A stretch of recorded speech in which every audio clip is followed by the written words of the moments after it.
L'ordre du jour appelle la discussion en nouvelle lecture du projet de loi de financement de la sécurité sociale pour 2026. S'il vous plaît, la parole est à Madame Stéphanie Ries, ministre de la Santé, des Familles, de l'Autonomie et des Personnes handicapées.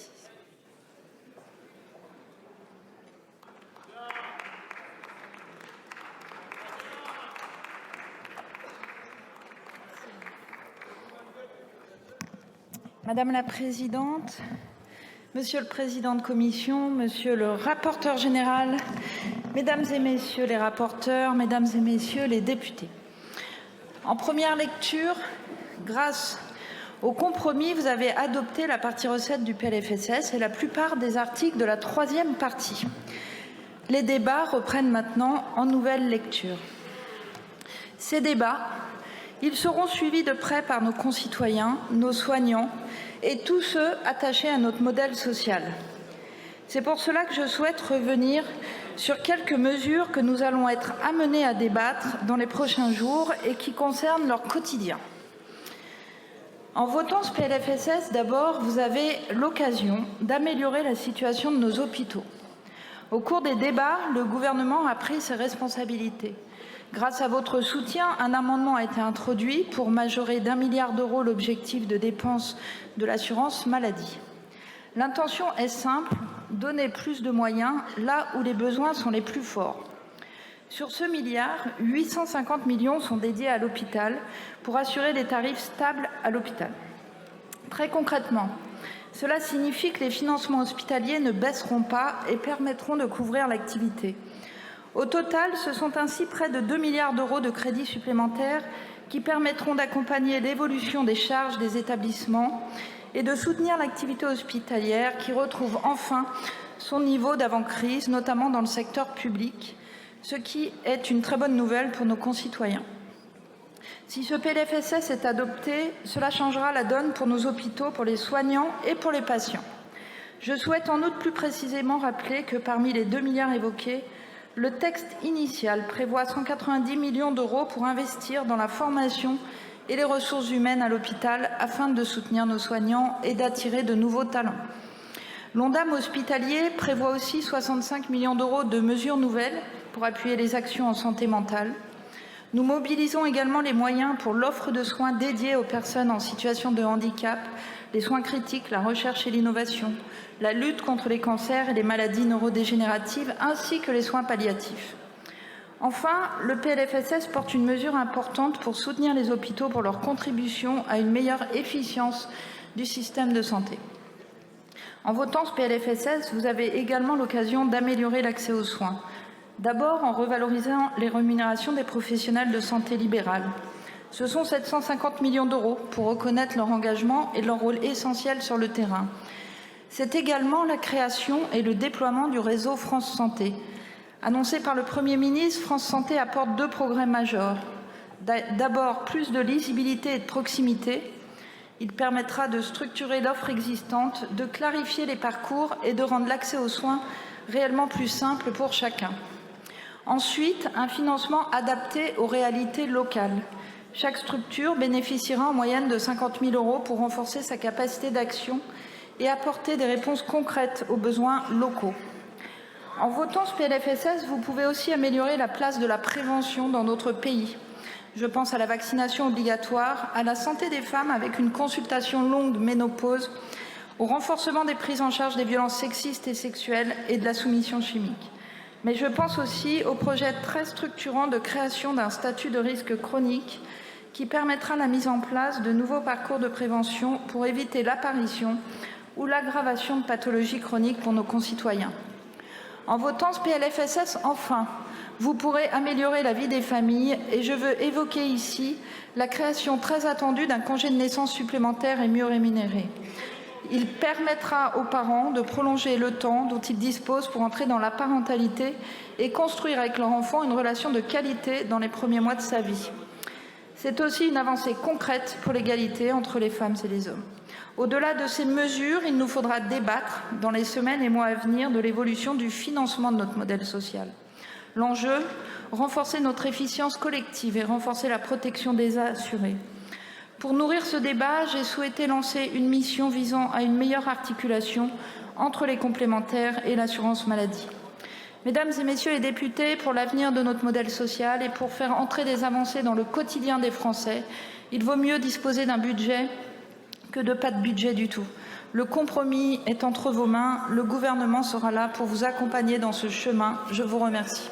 Merci beaucoup, Madame la Ministre. La parole est à présent à Monsieur Jean-Pierre Farandou, ministre du Travail et des Solidarités.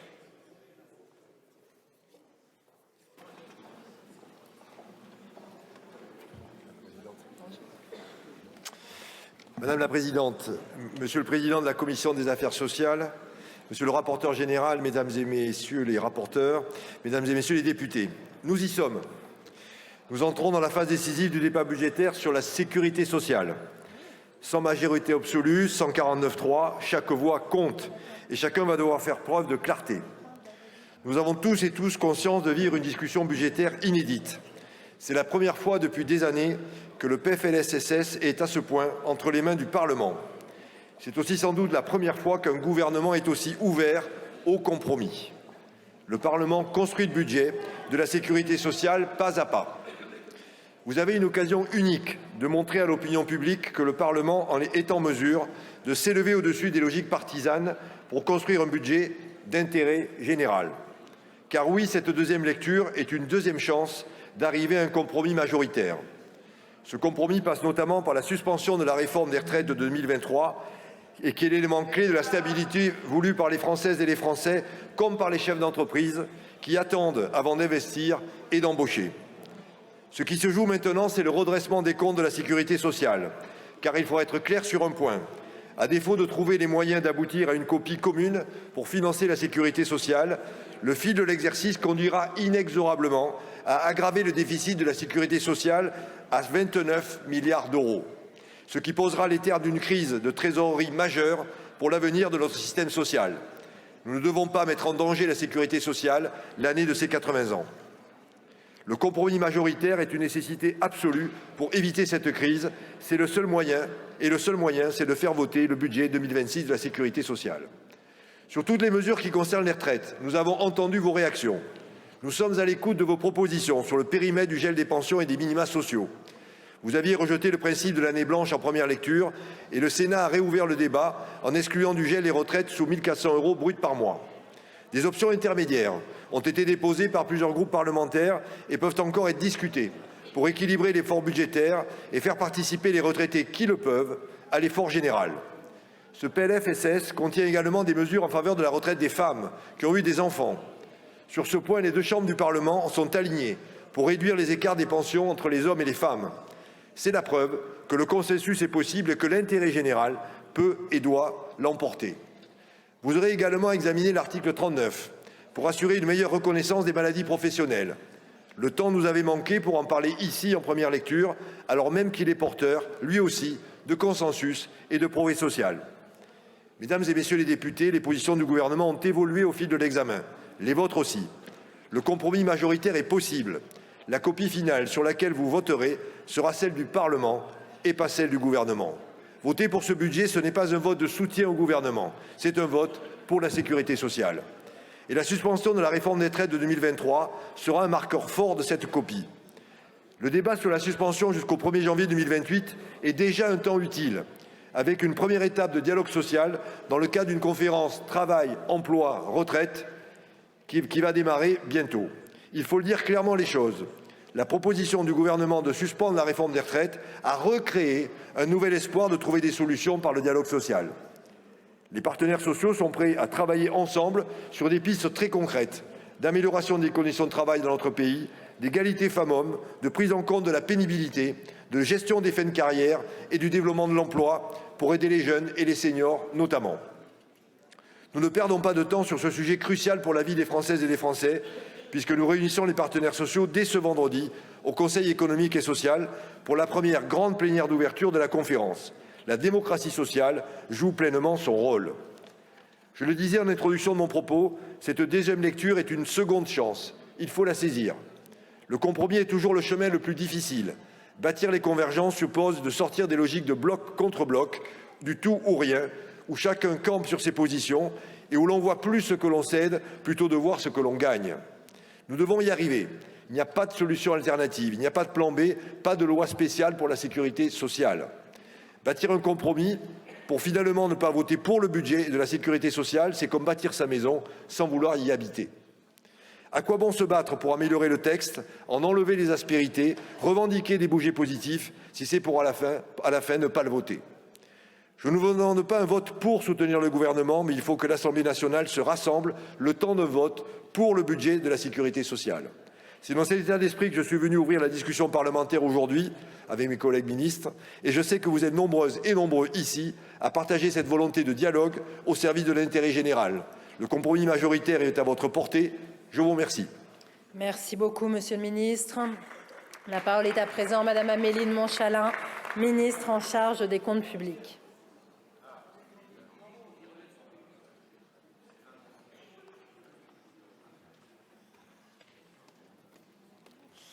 Madame la Présidente, Mesdames les ministres, chère Stéphanie, chère Charlotte, Monsieur le ministre, cher Jean-Pierre, Monsieur le Président de la Commission des Affaires sociales, Monsieur le rapporteur général, Mesdames et Messieurs les députés, cher Thibault, cher Frédéric.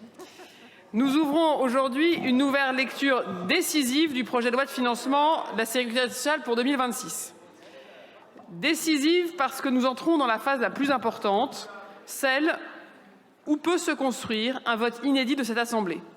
Un vote de toutes les forces politiques, par-delà leurs différences, forces qui veulent travailler pour la santé des Français et pour notre sécurité sociale, ici et maintenant. Pour que 2026 ne soit pas une année d'inaction et de chaos social dont les extrêmes des deux bords se frottent déjà les mains pour leur campagne de 2027. C'est dans les jours qui viennent que se jouera la capacité de ce texte à rassembler ses forces, non pas par un vote d'adhésion intégrale, car ce texte de compromis est par nature imparfait pour chacun, mais par responsabilité, par devoir, devrais-je même dire, partagé au service de tous. Vous avez ainsi les moyens de préserver notre protection sociale, car si aucun budget n'est adoptable, si aucun compromis n'émerge, ou si ce compromis se fait par l'abandon de toute ambition pour nos comptes sociaux, alors la protection sociale des Français ne sera financée que par la dette. Ce serait alors tourner le dos aux principes fondateurs de 1945, une dette sociale qui n'est acceptable que si elle est temporaire. Personne ne veut dans ce pays d'une sécurité sociale fragilisée durablement. Hors période de crise, la sécurité sociale a été conçue pour être à l'équilibre. Et la trajectoire de redressement de nos finances publiques, dans leur ensemble, n'est possible à moyen terme qu'avec une sécurité sociale à l'équilibre. Ce que nous demandent les Français et toutes celles et ceux qui sont attachés à ce modèle social, c'est que nous puissions bâtir ici un texte de compromis qui permettra à chacun, par sens des responsabilités, de pouvoir voter ce texte en fin de semaine. Un texte qui préserve l'essentiel, qui garantit la soutenabilité de notre modèle social et qui laisse à celles et ceux qui nous succéderont la liberté de faire encore des choix sans les préempter par l'accumulation de déficits insoutenables. Alors je souhaite que nous gardions le cap que nous nous étions fixé en première lecture, un déficit de la sécurité sociale avant mesure de transfert qui soit contenu autour des 20 milliards d'euros, soit peu ou prou l'équilibre du texte qui vous a été transmis par le Sénat et dont vous n'étiez d'ailleurs pas très éloigné à l'issue de la première lecture en neutralisant les mesures de transfert qui avaient été votées en faveur de l'UNEDIC et des départements. Cet objectif, je le dis ici avec beaucoup de solennité, n'est pas inatteignable. Mais il suppose de la part de l'ensemble de cet hémicycle d'accepter des mesures de redressement en recettes, je pense au débat que nous aurons sur la contribution des revenus du capital et sur les compléments de salaire, et également d'accepter des mesures de redressement en dépenses, je pense à la régulation du système de santé, mais également à l'évolution des prestations sociales. Sans ce compromis et sans un budget pour la sécurité sociale, nous n'aurions pas les moyens de créer de nouveaux droits et donc de tenir la promesse républicaine de progrès social à laquelle nous sommes tous et toutes attachés. Sans ce PLFSS, comme l'a dit Stéphanie Rist, il n'y aurait pas de moyens nouveaux pour l'hôpital. Pas les 3,4 milliards d'euros supplémentaires, soit plus 3,2% d'Ondam hospitalier. Pas de nouveaux investissements structurants, pas de renforcement des effectifs dans les EHPAD, pas de nouvelles solutions dans le champ du handicap et pas de moyens nouveaux pour développer l'habitat intermédiaire pour nos aînés. Sans compromis et sans PLFSS, ce nouveau droit ne pourrait donc pas être ouvert. Et sans préempter bien sûr le résultat de vos votes, mais en tentant d'imaginer le compromis que vous pourriez construire, Je pense à ce qu'il serait de nouveau et de positif. De nouveau et de positif pour le parcours de prévention pour réduire les risques de maladies chroniques. De nouveau et de positif avec ce nouveau congé de naissance. De nouveau et de positif avec la consultation longue pour les femmes de 45 à 65 ans. De nouveau et de positif grâce à l'amélioration des droits à la retraite des femmes pour mieux prendre en compte l'impact de la maternité sur les carrières. Sans PLFSS, les heures supplémentaires dans les entreprises de plus de 250 salariés ne pourront pas être rendues éligibles à la déduction forfaitaire de cotisation patronale. Sans PLFSS, l'extension de la LODEOM à Mayotte ne pourrait pas être anticipée en juillet 2026. Et sans PLFSS, la situation des conjoints collaborateurs agricoles devenant chefs d'exploitation ne pourra pas être améliorée. Sans PLFSS, c'est la promesse du réseau France Santé pour lutter contre les déserts médicaux qui ne pourrait être tenue. Sans PLFSS, ce sont les nombreuses réformes d'organisation qui doivent permettre un meilleur fonctionnement de notre système qui ne pourront pas être mises en œuvre. Je pense au renforcement de la politique vaccinale, à les réformes Séraphin pour permettre une meilleure allocation des moyens dans le champ du handicap, ou à la simplification des procédures de reconnaissance des maladies professionnelles, ou encore à la réforme de la sécurité sociale des artistes-auteurs. Sans PLFSS, ce sont aussi des mesures importantes pour la solidité financière et le financement des hôpitaux, pour les soignants, pour les retraités, pour les familles qui ne pourraient pas voir le jour. Je pense notamment à la hausse du plafond d'endettement de l'ACOSS, qui ne pourrait pas être actée. Je pense aussi au transfert vers la CADES, qui ne pourrait pas être acté. Je pense enfin à un sujet dont nous avons longuement parlé, les compensations entre l'État et la sécurité sociale qui ne pourraient pas évoluer. Sans PLFSS et sans PLFSS de compromis, nous ne pourrions pas engager les réformes d'efficience indispensables et sur lesquelles je sais qu'ici, il y a une majorité. Je pense à la lutte contre les rentes dans certaines spécialités, notamment en radiothérapie. Je pense à l'encadrement de certains dépassements d'honoraires qui pèsent sur les ménages. Je pense à la réforme des mécanismes de régulation du médicament pour donner davantage de prévisibilité aux acteurs, tout en renforçant la contribution de l'industrie pharmaceutique avec des baisses de prix pour près de 1,6 milliard d'euros. Je pense à la lutte contre le gaspillage des produits de santé, à la substitution des biosimilaires et des génériques, à la réforme du cumul emploi-retraite ou encore au renforcement du recouvrement social et de tout ce qui permet la lutte contre la fraude. Et enfin, sans PLFSS voté, l'âge de départ à la retraite sera automatiquement décalé d'un trimestre l'année prochaine de manière très mécanique. Vous l'avez vu, le Premier ministre était venu ici prendre l'engagement que nous aurions des débats. Ils ont eu lieu. Nous avions pris l'engagement que les débats seraient ouverts. Ils se sont tenus. Alors il vous revient désormais, ensemble, de construire ce compromis pour aller au vote. Un texte ne se vote pas s'il est déséquilibré, s'il est illisible, s'il est irresponsable. Mais un texte se vote lorsqu'il dégage une majorité, même si le texte n'est idéal pour personne. Ce que nous vous proposons aujourd'hui, ce n'est pas une adhésion immédiate. Ce n'est pas oui ou non maintenant. C'est de travailler pendant une semaine à trouver le chemin du compromis. Un chemin qui permettra, à l'issue de nos débats, que vous puissiez voter un texte soutenable, juste et qui préserve la capacité des générations futures à choisir leur modèle social. Construire le compromis, c'est accepter que chaque vote compte dans l'équilibre général. À la fin, c'est bien l'ensemble du texte qui doit pouvoir réunir une majorité. Alors j'ai suivi avec attention vos débats en commission des affaires sociales. À compter d'aujourd'hui, nous ne sommes plus dans un tir à blanc, comme vous l'avez dit, Monsieur le Président. Nous ne sommes plus dans un tour de chauffe. Et j'en appelle donc à votre responsabilité collective et surtout à l'attachement commun à notre sécurité sociale que j'ai pu mesurer au cours de nos débats pour travailler ensemble dans cet esprit. C'est également l'esprit avec lequel le Premier ministre a d'emblée pris devant vous des engagements forts sur les retraites, sur les minima sociaux, sur l'hôpital et sur l'évolution de l'année blanche ou l'année stabilité que nous avions proposé initialement dans le texte. Dans cet hémicycle aujourd'hui et pour les prochains jours et les prochaines nuits, nous n'aurons avec Jean-Pierre Farandou, Stéphanie Rist et Charlotte Parmentier-Lecocq qu'une seule responsabilité: travailler à préserver notre modèle social pour les Français qui en bénéficient aujourd'hui et pour que d'autres puissent en bénéficier demain. Avec mes collègues du gouvernement et sous l'autorité du Premier ministre, je veux y travailler avec vous tous et je vous remercie. Merci beaucoup, Madame la Ministre. La parole est à présent à Madame Charlotte Parmentier-Lecocq, ministre en charge de l'autonomie et des personnes handicapées.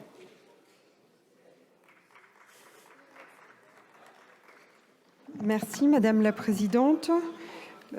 Mesdames et Messieurs les ministres, Monsieur le Président de la Commission des Affaires sociales, Monsieur le rapporteur général, Mesdames et Messieurs les rapporteurs, Mesdames et Messieurs les députés, nous ouvrons aujourd'hui la deuxième lecture d'un texte essentiel. Je veux parler concrètement de ce que contient ce projet de loi de financement de la sécurité sociale sur le champ de l'autonomie.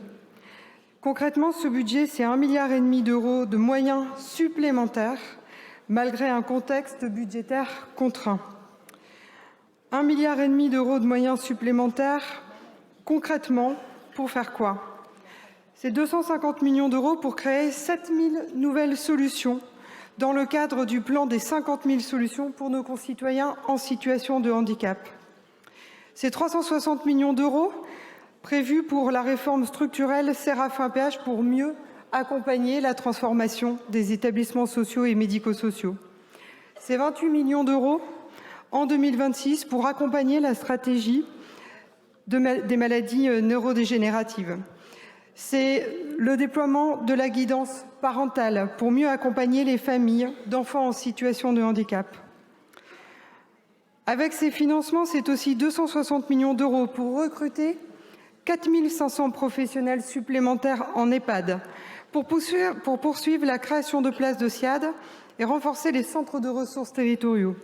C'est 110 millions d'euros pour l'expérimentation de la fusion des sections dans les EHPAD dans 23 départements. C'est 100 millions d'euros pour l'habitat partagé, 100 millions de places nouvelles pour offrir une vraie alternative entre le domicile et l'EHPAD. C'est 300 millions d'euros aussi pour accompagner les établissements sociaux et médico-sociaux face à l'inflation et garantir la continuité de l'accompagnement. Mesdames et Messieurs les parlementaires, l'enjeu est simple. Sans ce projet de loi de financement de la sécurité sociale, aucune de ces nouvelles mesures attendues par le secteur ne verra le jour. Sans ce texte, pas de nouveaux professionnels dans nos EHPAD, pas de nouvelles solutions pour les personnes en situation de handicap, pas de réponse à des besoins encore prégnants. C'est pourquoi ce texte est indispensable. Ce ne sera pas le texte du gouvernement, ce ne sera pas le texte d'un seul groupe, ça ne peut être qu'un texte de compromis et le gouvernement est pleinement mobilisé pour y parvenir avec vous. Merci beaucoup, Madame la Ministre. La parole est à présent à Monsieur Thibault Bazin, rapporteur général de la Commission des Affaires sociales. Merci Madame la Présidente, Mesdames et Messieurs les ministres, Monsieur le Président de la Commission des Affaires sociales, cher Frédéric, Mesdames et Messieurs les rapporteurs thématiques, mes chers collègues. Nous abordons cette nouvelle lecture du projet de loi de financement de la sécurité sociale pour 2026 dans un contexte où notre pays a besoin plus que jamais de stabilité et de visibilité. Car un PLFSS, ce n'est pas seulement un exercice budgétaire, c'est un engagement envers les Français et envers les acteurs qui font vivre la sécurité sociale au quotidien. Certains dans cet hémicycle contestent l'utilité même d'un PLFSS. Je veux ici rappeler quelques évidences. Un PLFSS, ce n'est pas une œuvre bureaucratique. C'est la colonne vertébrale financière de notre pacte social.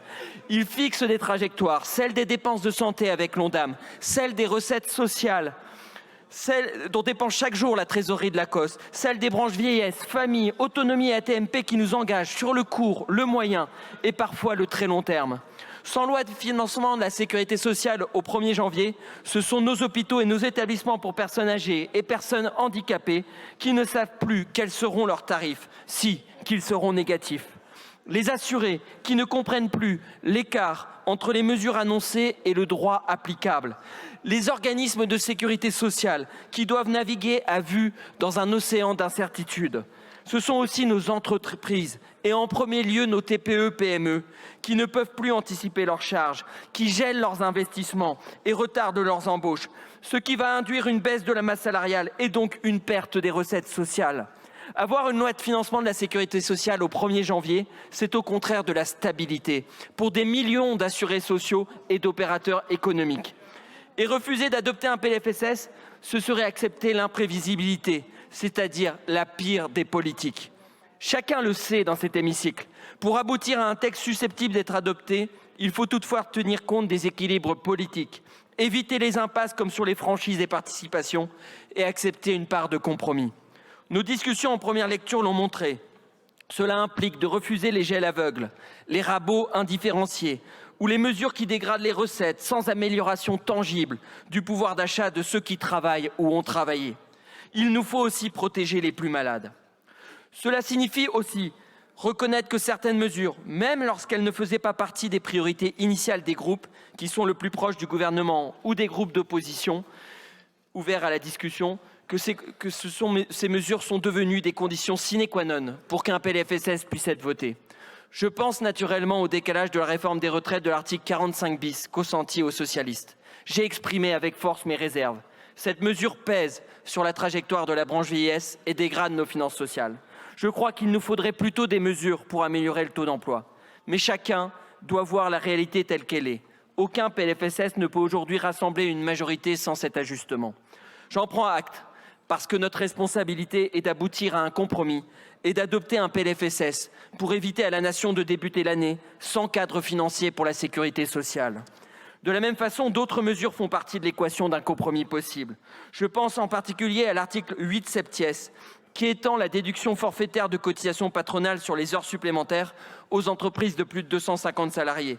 Mesure portée par le groupe de la droite républicaine afin de récompenser l'effort des travailleurs et de leur redonner du pouvoir d'achat pour un coût modeste pour les finances sociales. Et je pourrais en citer d'autres.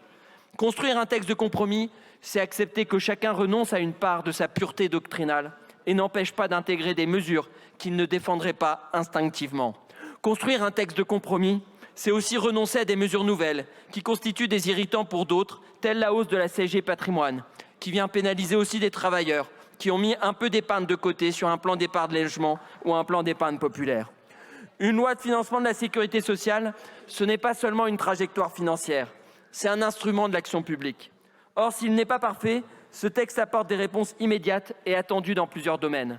La préservation du modèle économique pour nos pharmacies de proximité dans nos territoires, qu'il faudra encore renforcer par d'autres mesures l'an prochain. Le régime social des agriculteurs, pour lesquels la lisibilité et l'équité des règles d'affiliation, de cotisation et de prestations demeurent un enjeu vital auquel ce PLFSS contribue, via les mesures portant sur leur cumul emploi-retraite, l'extension du capital décès à leurs ayants droit ou encore sur les bailleurs à métayage, sans parler des dispositions pour les conjoints collaborateurs et les entreprises de travaux forestiers. L'accompagnement à la parentalité, à travers l'article 42, qui crée un congé supplémentaire de naissance indemnisé en fonction du salaire, mesure que nous appelions tous de nos vœux depuis plusieurs années, en espérant de la souplesse pour s'adapter aux besoins des familles et favoriser ainsi son recours. La retraite des femmes, à travers une meilleure prise en compte de la maternité dans les droits à la retraite, qu'il s'agisse de la retraite anticipée pour carrière longue ou du calcul du montant de la pension des mères fonctionnaires. La prévention en santé, avec la création d'un parcours d'accompagnement préventif contre les maladies chroniques, ou encore l'instauration d'une consultation longue prise en charge par l'assurance maladie au moment de la ménopause. Le PLFSS pour 2026 comporte donc, mes chers collègues, des mesures utiles et répond à des attentes concrètes dans un cadre budgétaire que chacun sait contraint. Ne pas le voter reviendrait à refuser ou reporter ces avancées. Je veux être ici très clair. Notre responsabilité collective est néanmoins d'aboutir à un texte qui permette un début de redressement. Le déficit des régimes obligatoires de base pour 2025, vous le savez, pourrait atteindre environ 23 milliards d'euros. Je l'ai dit à l'issue de nos travaux en première lecture, et avec la nécessaire précaution qui s'attache à ce genre d'estimation. Le déficit du texte que nous avons transmis au Sénat s'élevait environ à 24 milliards d'euros de déficit. Nous ne pouvons pas, à ce stade de la navette parlementaire, bâtir un PLFSS qui accepterait comme horizon une aggravation ou même une stagnation à ce niveau. Pas simplement pour le plaisir de réduire les déficits, mais parce que c'est l'avenir de notre modèle social qui est en jeu. Un héritage vieux de 80 ans et dont on souhaite qu'il vive au moins 80 ans de plus. Le texte adopté en fin de parcours devra améliorer la trajectoire, même modestement.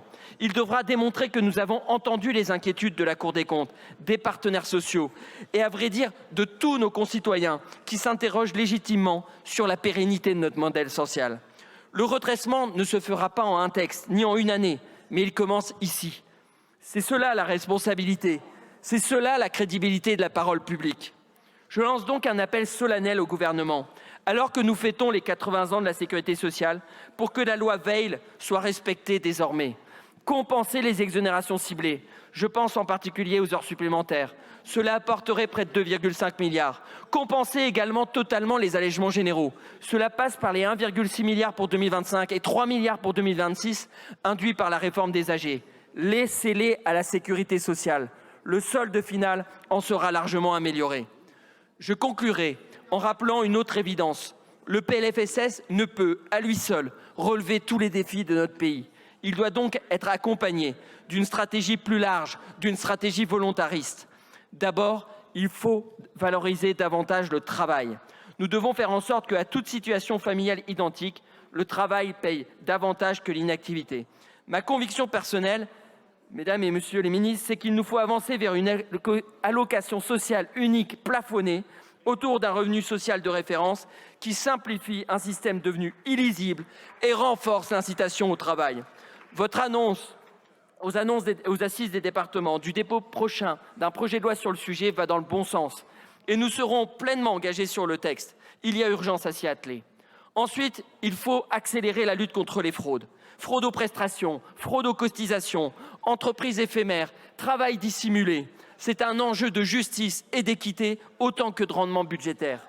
Certaines mesures de ce texte y contribuent.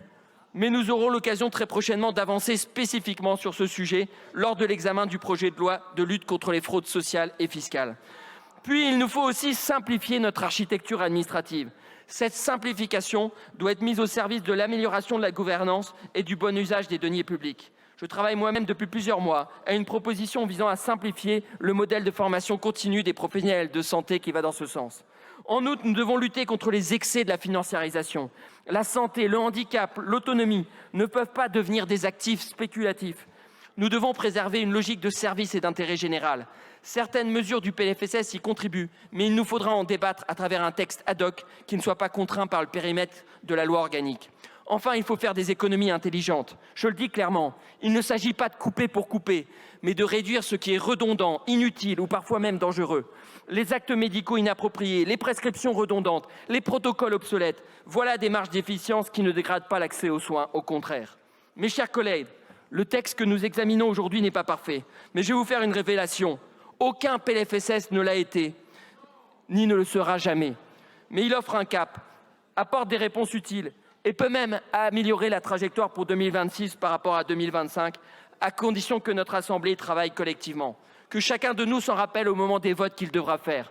Que ce PLFSS pour 2026 ne soit ni celui du gouvernement, ni celui d'aucun groupe, mais bien celui pour la France et ses assurés sociaux. Alors ce PLFSS pour 2026 sera celui de personne, mais bien celui pour tous. Merci beaucoup, monsieur le rapporteur général. La parole est à présent à monsieur Frédéric Valletoux, président de la Commission des affaires sociales.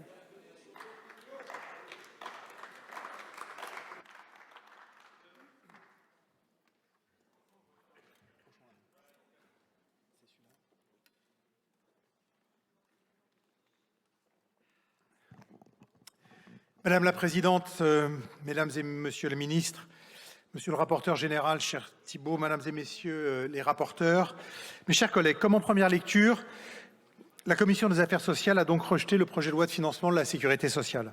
Cependant, il serait injuste de réduire ces travaux à ce vote final. Je veux ainsi saluer l'engagement de l'ensemble des groupes. Samedi dernier, vos commissaires se sont mobilisés pour examiner le texte, discuter, confronter et parfois rapprocher des positions éloignées. Ce long marathon n'a pas été un théâtre d'obstruction ni d'irresponsabilité. Les divergences exprimées relevaient d'orientations politiques contraires, mais toujours assumées avec loyauté et sérieux. Je veux remercier tous les commissaires pour leur attitude constructive. Je veux également rendre hommage au travail de notre rapporteur général Thibault Bazin. Grâce à son expertise et à son sens de la pédagogie, nous avons tenté de trouver des voies de passage, même lorsque les positions paraissaient difficilement conciliables. Ainsi, samedi dernier, en commission, en 10h30 de travaux, 505 amendements ont pu être examinés et 164 avaient été adoptés avant le vote final. Ce résultat est notable. Il témoigne de l'ouverture des débats et parfois de la capacité des commissaires à s'entendre sur des enjeux au-delà des affiliations partisanes. Nous abordons aujourd'hui la nouvelle lecture avec en perspective les 169 articles issus des travaux du Sénat. Cela signifie que le travail qui nous attend reste considérable, alors que le temps court et que l'urgence est déjà là. Nous l'avons répété inlassablement, avec un déficit de 23 milliards d'euros attendu à la fin de l'année, c'est-à-dire plus que celui qui était estimé par le gouvernement de François Bayrou et proche du niveau atteint en 2021 alors que la France sortait à peine de l'épidémie de Covid. Avec un tel déficit, la situation de la sécurité sociale est critique. Soyons lucides, c'est son existence même qui pourrait être remise en cause à moyen terme si nous ne redressons pas sa trajectoire, aujourd'hui hors de contrôle. Nous avons des sensibilités différentes. Nous retenons des priorités différentes. Nous n'avons pas tous la même définition de ce qui est nécessaire et de ce qui est opportun. C'est le défi du pluralisme démocratique que cette mandature exprime au plus haut degré. Mais au-delà des divergences nombreuses, une majorité peut se dégager, celle qui est attachée à la sécurité sociale et aux valeurs qui la fondent. Donner un budget à la sécurité sociale, ce n'est ni un acte technique, ni un rituel annuel, mais bien un acte politique, celui du gouvernement de donner un cadre d'intervention à nos politiques sanitaires et sociales à partir des priorités qu'il souhaite lui-même voir mises en œuvre. Nous sommes nombreux ici à vouloir un budget porteur de sens.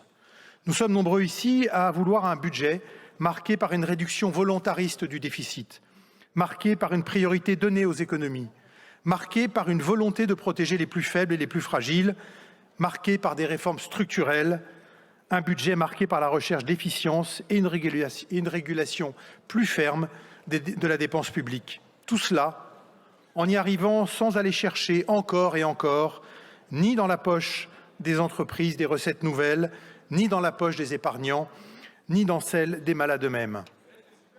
De ce point de vue-là, l'équilibre qui se dessine au terme des premières lectures dans chacune des deux chambres répond-il à ces exigences? Nous sommes nombreux à trouver qu'il y a encore du chemin à faire. Pourtant, tenir compte de ces exigences dans la construction de compromis est une condition essentielle pour le bon fonctionnement de notre modèle social. Nous attendons de cette nouvelle lecture l'expression d'une vision d'ensemble. Or, dans notre République, où le Parlement a des pouvoirs d'initiative très encadrés, cette vision d'ensemble ne peut résulter que de l'expression du gouvernement. Le gouvernement ne peut pas se cantonner à être spectateur des débats parlementaires et à le revendiquer. Nous le savons ici, nos procédures parlementaires, le cadre contraint des lois organiques, les règles qui encadrent nos débats en commission comme ici dans l'hémicycle, article par article, amendement par amendement, les recettes avant les dépenses, tout cela rend impossible la construction d'un compromis global et équilibré puisque nous travaillons au fil de l'eau. Il n'y a que le gouvernement qui peut coordonner et veiller à la cohérence d'un compromis large. C'est lui qui a rédigé la copie initiale et c'est lui qui aura la charge de mettre en œuvre la copie votée.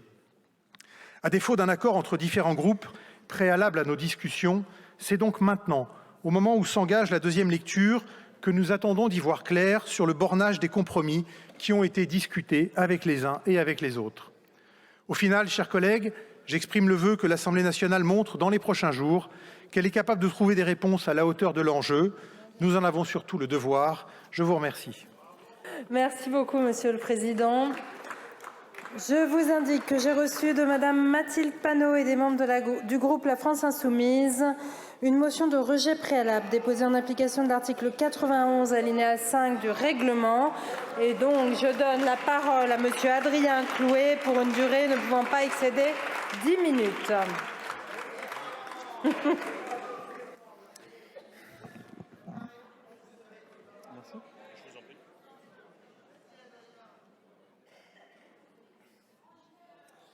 Collègues, présidente, ministre, la peste ou le choléra, c'est ce que vous nous demandez de choisir entre un texte de la droite macroniste et un texte de la droite sénatoriale. Faux dilemme, puisqu'il reste une alternative, celle consistant à rejeter ce projet mortel pour la sécurité sociale. Oui, assez clairement, entre deux mots, nous n'en choisissons aucun. Non, les insoumises et insoumis n'ont pas envie de choisir entre taxer des malades ou fermer des lits d'hôpital. Ils n'ont pas envie de choisir entre baisser le salaire des soignants ou baisser le salaire des apprentis. Nous ne voulons pas discuter de savoir comment plumer les gens dans un pays où une poignée de super riches se gavent. D'où cette motion de rejet. Puisque, en réalité, depuis le début de la séquence, il n'y a pas eu de discussion politique possible. Le Premier ministre, M. Lecornu, avait annoncé que le Parlement aurait le dernier mot. Alors, pour le concrétiser, il a coupé la parole. Effectivement, ça marche mieux comme ça. Puisque, en première lecture, Madame la ministre de Montchalin a discuté jusqu'à minuit pour dépasser le délai du vote. Magnifique démocratie parlementaire. On bavasse, et puis à la fin, vous partez avec l'urne. Puis, vous nous prenez pour des buses avec l'aller-retour à Assemblée nationale-Sénat. Vu que personne ici ne voulait du texte initial, je dis bien personne. On a eu des votes avec 0 voix pour quand même. Hein. Vu que personne ne voulait du texte initial, qui comporte pour rappel le gel des pensions de retraite, le déremboursement des affections longue durée, eh bien vous l'avez envoyé à vos complices du Sénat, qui, évidemment, ont fait encore pire. C'était le cahier des charges. Augmentant de 12 jours la durée de travail annuelle, repoussant d'1 an le congé supplémentaire de naissance, et donc, après cette petite blague, recevant la copie, vous avez des députés qui disent « Oh là là, revenons au texte du gouvernement puisque l'autre est encore pire ». Et donc, ils s'apprêtent à voter un texte dont ils ne voulaient pas au début. Formidable tour de passe-passe. Mais, pardon, ce n'est pas du travail parlementaire sérieux que de procéder ainsi. C'est de l'arnaque de première catégorie. Cas concret. Le projet initial du gouvernement prévoyait une taxe sur les mutuelles à 2,25%. Alors, traduction pour celles et ceux qui écoutent. Taxe sur les mutuelles égale taxe sur vos cotisations qui vont à la mutuelle. Et donc, toutes les personnes qui cotisent vont payer plus. Bref, le gouvernement mettait une taxe à 2,25%. On l'a rejeté en commission et dans cet hémicycle. Donc, ça part au Sénat, qui l'a rétabli dans un effort incroyable, presque de l'humanitaire. C'est dire, c'est plus de 2,25% qu'on payera, c'est 2,05%. Et donc, certains disent « Mais c'est génial, super, bravo !» Au lieu de recevoir un coup sur la tête, au lieu de recevoir 2 coups sur la tête, j'en recevrai un, je vote pour. Bah non. Écoutez, nous ne sommes pas d'accord avec le fait de recevoir un coup sur la tête, alors 2 encore moins. Donc ce texte est composé exclusivement de ce type de manœuvre. Vous faites une horreur, ça part au Sénat, ça devient une abomination, ça rentre chez nous, vous votez pour l'horreur en question. Ce texte n'a, en l'espèce, pas d'autre sens que de faire des économies, comme c'est annoncé par les ministres. Mais enfin, faire des économies n'a jamais été un projet de vie. Soigner les gens, oui. Développer la recherche médicale, oui. Protéger les enfants également. Mais faire des économies n'est pas un projet. Déjà pour une raison très simple, c'est qu'il y a plusieurs manières de faire des économies. Ce n'est pas pour faire des économies que vous imposez une taxe sur les mutuelles, puisque vous en feriez bien plus en intégrant les complémentaires privés à la sécurité sociale.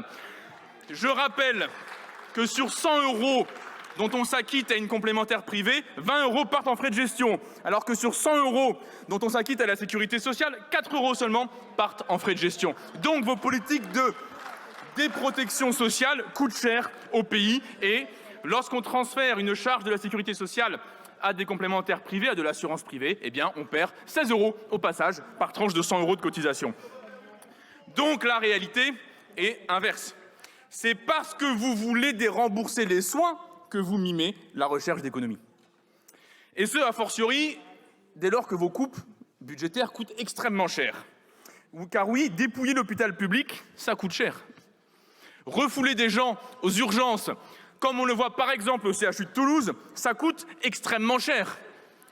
Abandonner des entreprises de production médicale ou sanitaire, ça coûte extrêmement cher. J'ai ici une pensée pour LDR Médical à côté de Troyes, une entreprise qui produit des prothèses de disque cervical, modèle mondial, 150 brevets à son actif, qui est liquidée par un fonds de pension nord-américain dans l'abandon total du gouvernement jusqu'à présent.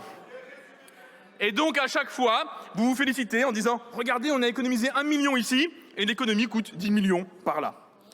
Vous vous fichez totalement des équilibres budgétaires. Le fond du texte et du projet consiste à gaver des fonds de pension et quelques grandes fortunes. Alors, je sais, pour reprendre le grand écrivain Kateb Yassine, que l'absence d'itinéraire abolit la notion du temps, donc vous pensez nous perdre et qu'on oublie les délais, les agendas, mais enfin, le calendrier, on l'a en tête. Dans 1 semaine, vous pourrez procéder par ordonnance pour imposer le budget que vous voulez. Et d'ici là, vous négociez un 49.3 avec ceux qui ont envie de discuter avec vous. Alors, certes, pour amuser la galerie, on a entendu, parce qu'on ne les a pas vus, des discussions obscures entre le gouvernement et des socialistes. Au final, que s'est-il passé? Quel est le bilan de la séquence? Le gouvernement n'a pas bougé et le PS a gobé les propositions macronistes. La taxe sur les mutuelles que j'évoquais tout à l'heure, la diminution des dotations établissements français du sang, qui a déjà bien du mal à sauver des vies au quotidien, Les sanctions financières aux hôpitaux qui acceptent trop de patients. Le PS était contre il y a 2 semaines, il a voté pour samedi dernier. Ce n'est pas de la négociation, c'est de la macronisation et encore pire avec l'enthousiasme des nouveaux convertis. Car pour négocier, vous expliquerez votre position après, n'hésitez pas à prendre le micro si jamais votre groupe vous laisse faire. Car pour négocier, il faut parler à des ministres de la République et pas à des interlocuteurs qui mentent de façon pathologique en portant procuration pour toute la bourgeoisie française. Les engagements pris dans cet hémicycle ont toujours et systématiquement disparu quelques heures après. On a entendu dire « nous respecterons les votes ». Faux.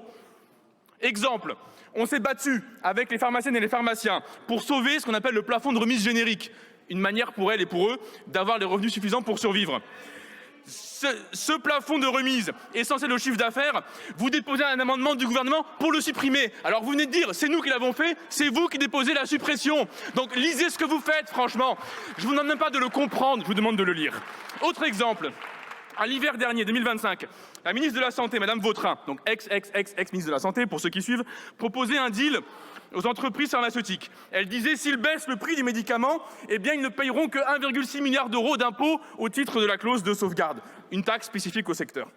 La même ministre, en juin, nous annonce, il n'y a pas d'accord, on ne l'a pas trouvé, il ne le respecte pas. Pourtant, vous signez le chèque. Pardon, mais lorsqu'on négocie aussi mal, il faut arrêter, hein, vraiment. Parce que vos enfants soient contents quand ils négocient l'argent de poche. J'imagine, vu vos facultés, dans le rapport de force. Mais là, on parle de nos impôts qui filent dans les caisses du patronat pharmaceutique. Et le bilan, on le connaît. C'est le bilan des pénuries générales de médicaments. Et pas de la faute des petites TPE. Il manque au moment où on parle, par exemple, du Praluent pour les personnes à risque cardiaque, du Rifater contre la tuberculose. Tous les deux sont produits par Sanofi. Une entreprise qui préfère gaspiller 5 milliards d'euros en dividendes aux actionnaires que de faire son boulot, produire des médicaments qui soignent. Il faut donc s'extraire d'un débat pourri sur l'industrie pharmaceutique consistant à se demander est-ce qu'on les gave ou est-ce qu'on les arrose? Ben non, ni l'un ni l'autre. On crée un pôle public du médicament. Regardez ce que font d'autres pays.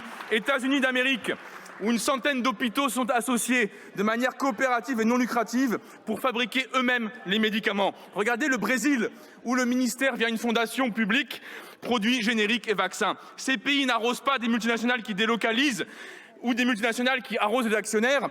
Elles payent elles-mêmes les lignes de production, elles recrutent des chercheurs et des chercheuses, des ouvriers, des techniciennes, des techniciens et fabriquent ce dont on a besoin. Et avec tout ce passif que vous avez avec vous, vous osez encore nous présenter un texte budgétaire dont la moitié des dispositions dépendent de décrets, c'est-à-dire de vos décisions à vous, dans des alcôves, derrière des rideaux. Taxe sur les médicaments, par décret à la main de la ministre. Durée des arrêts de travail, par décret à la main des ministres. Niveau des cotisations sociales, à la main des ministres. Réforme du budget des établissements médico-sociaux, par décret à la main des ministres. Mais il faut que vous compreniez qu'on n'a pas confiance en vous. Même lorsqu'on vous serre la main, on recompte les doigts. Donc, on ne va pas vous confier par voie de décret l'ensemble des choix importants du pays et remettre nos compatriotes à votre arbitraire et à votre discrétion personnelle. D'autant que notre niche parlementaire à la France insoumise a montré qu'une victoire politique ne dépend jamais de magouilles en salon, mais de la mobilisation dehors et de la lutte implacable ici. Non, nous n'avons rien revu de nos positions politiques lorsque cette Assemblée a voté contre l'accord du Mercosur de libre-échange, pour l'égalité des tarifs postaux avec nos compatriotes ultramarins ou pour nationaliser ArcelorMittal. Nous n'avons rien rabattu, mais nous nous sommes battus de bout à bout et nous avons gagné. Enfin, collègues, pour conclure, comme le disait le grand écrivain José Saramago, je vois que certains ont des problèmes de concentration, donc vraiment, concentrez-vous parce que le débat, ça va durer un peu plus. Comme disait l'écrivain José Saramago, ce sont les rêves qui maintiennent le monde sur orbite. Eh bien, commençons ce soir par dissiper nos cauchemars et renvoyons votre texte. Je vous remercie, monsieur le député. La parole est à monsieur Farandou pour le gouvernement. Madame la Présidente, Monsieur le rapporteur général, Monsieur le Président, Mesdames et Messieurs les députés, pensez-vous que les Françaises et les Français attendent de nous que nous cessions là le débat? Un débat aussi important puisqu'il s'agit ni plus ni moins que de donner un budget, un cadre économique à ce qu'il y a de plus précieux pour eux, la sécurité sociale. Moi, je pense que non. Je pense qu'il faut poursuivre ce débat. D'abord, il est lancé et bien lancé. Et puis l'Assemblée nationale, fondamentalement, est un lieu de débat et de fabrication de la loi. Et la loi de financement de la sécurité sociale, c'est une loi. Nous avons parcouru beaucoup de chemin avant d'arriver ici. Je le rappelle rapidement, le texte initial du gouvernement a été étudié en commission des affaires sociales. Je remercie d'ailleurs, à travers le rapporteur général, tous les membres et le travail de qualité qui est fourni et de préparation des débats. Il a été amendé en séance publique lors de la première lecture, puis examiné et voté au Sénat, et il revient. Il a été soumis à la commission mixte paritaire, excusez-moi, et nous sommes aujourd'hui tous prêts à la deuxième lecture du texte. Enfin, tous prêts ou presque tous, si j'ai bien compris. La copie de départ a évolué. Elle a fait l'objet de nombreuses discussions, elle a suscité des débats de qualité et des solutions de compromis, ça a été rappelé par le président. Elles ne sont pas commodes, mais des solutions de compromis émergent, commencent à émerger. Le temps n'est clairement pas au rejet, mais à la poursuite du travail parlementaire, à la recherche d'un compromis, pas facile, je suis d'accord avec le président, mais possible, pour donner un budget 2026 à la sécurité sociale de notre pays. Les délais d'examen du PLFSS étant déjà très contraints, je vous propose, mesdames et messieurs les députés, d'écarter cette motion de rejet et de poursuivre l'examen du texte. Le pays a besoin d'un budget de la sécurité sociale et d'un Parlement qui sait s'élever au-delà des blocages. Je vous remercie pour votre écoute.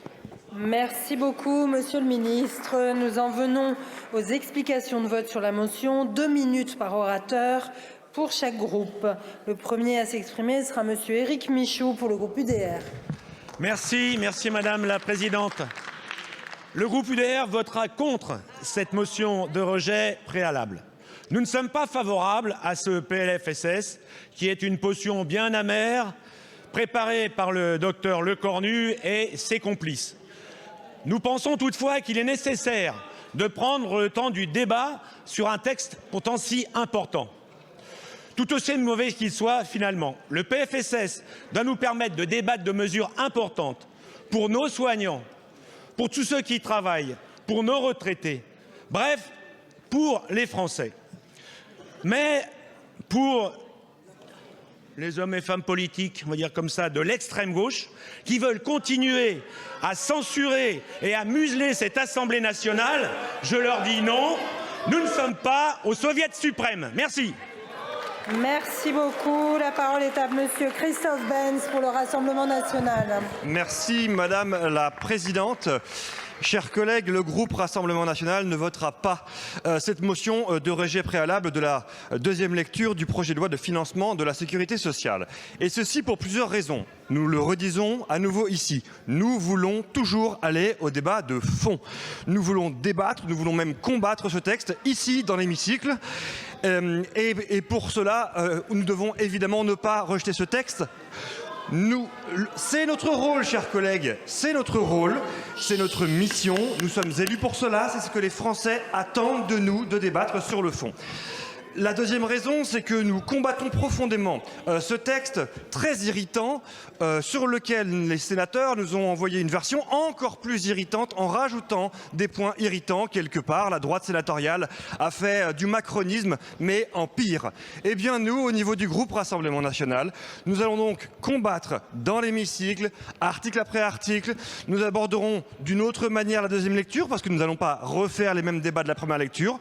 Nous débattrons principalement des fameux points irritants envoyés par les sénateurs. En définitive, nous allons protéger les Français d'un texte qui est profondément injuste socialement et économiquement délétère. Nous allons essayer de limiter les dégâts. Nous allons en définitive essayer de rendre ce PLFSS un peu moins mauvais qu'il ne l'est au service des Français. Je vous remercie. Merci beaucoup, Monsieur le député. La parole est à présent à Monsieur Jean-François Rousset pour le groupe EPR. Présidente, Monsieur le Premier ministre, Madame la ministre, Monsieur le Président de Commission, Monsieur le rapporteur général, chers collègues, une nouvelle fois, nous allons faire face à nos responsabilités. Après de longues heures de débat en première lecture, le projet de loi de financement de la sécurité sociale est retour dans cet hémicycle. Jusqu'alors, tout le monde a choisi de travailler ce texte, d'aboutir à un résultat afin qu'il soit voté par une majorité d'entre nous et nous devons continuer dans cette voie. Et pourtant, le groupe de la France Insoumise nous propose le contraire. Ils n'ont qu'un seul objectif, éviter le débat, écarté d'un revers de la main mené depuis maintenant plus d'un mois sur ces bancs. Notre groupe, Ensemble pour la République, lui, choisit la responsabilité collective. Notre volonté est de proposer, d'amender, parfois même de contester, mais toujours de construire. Notre devoir est de retrouver un chemin commun pour aboutir à un texte solide, équilibré, qui correspondra aux besoins du pays. C'est bien l'objectif de cette deuxième lecture. Ce texte est indispensable pour garantir le financement de la santé des Françaises et des Français. Son absence aurait de lourdes conséquences sur la situation du pays, aggravant le déficit de la sécurité sociale qui pourrait atteindre plus de 30 milliards d'euros et bloquant le financement de projets essentiels pour nos territoires. C'est ce texte qui prévoit le financement des docteurs juniors, ces médecins nouvellement thésés qui irrigueront les territoires. C'est ce texte qui prévoit la création des maisons France Santé, attendues pour améliorer l'accès aux soins. En le rejetant, ce sont autant de dispositifs que nous écartons d'office sans discussion. Ce matin, nous avions une réunion du groupe d'études sur la maladie d'Alzheimer. Le PLFSS 2026 prévoit 28 millions qui ne seront pas attribués si le PLFSS n'est pas voté. Nous devons nous saisir de cette seconde chance, ne pas renoncer. Je reste convaincu qu'un accord est possible au terme de cette semaine, à condition que nous acceptions le débat. C'est pourquoi le groupe Ensemble pour la République votera contre cette motion de rejet. Je vous remercie. Merci beaucoup, monsieur le député. Je vous indique que j'ai reçu de la part du groupe socialiste une demande de scrutin public sur la motion de rejet préalable que je fais annoncer dans l'enceinte de l'Assemblée nationale. La parole est à monsieur Damien Maudet pour le groupe La France Insoumise. Merci Madame la Présidente. Pourquoi avons-nous été élus? Nous avons été élus pour stopper la folie macroniste qui affaiblit l'État et la sécurité sociale. Nous avons été élus pour aussi éviter l'autre folie qui nous ferait croire que l'étranger serait capable de tous les maux de cette sécurité sociale. Et les deux, que ce soit les macronistes ou ceux qui cherchent à stigmatiser les étrangers, ont le même objectif, protéger une poignée de privilégiés qu'on gave, et c'est à cause de ces privilégiés que nous n'avons pas les moyens de soigner tout le monde. Et aujourd'hui, vous nous parlez de compromis. Mais on n'est pas forcément contre le compromis. Seulement, le seul compromis que vous nous proposez, c'est de choisir qui des malades, qui des jeunes, qui des retraités, qui des travailleurs ou qui des modestes devra se serrer la ceinture et devra payer pour protéger ceux que vous protégez, vous, depuis des années.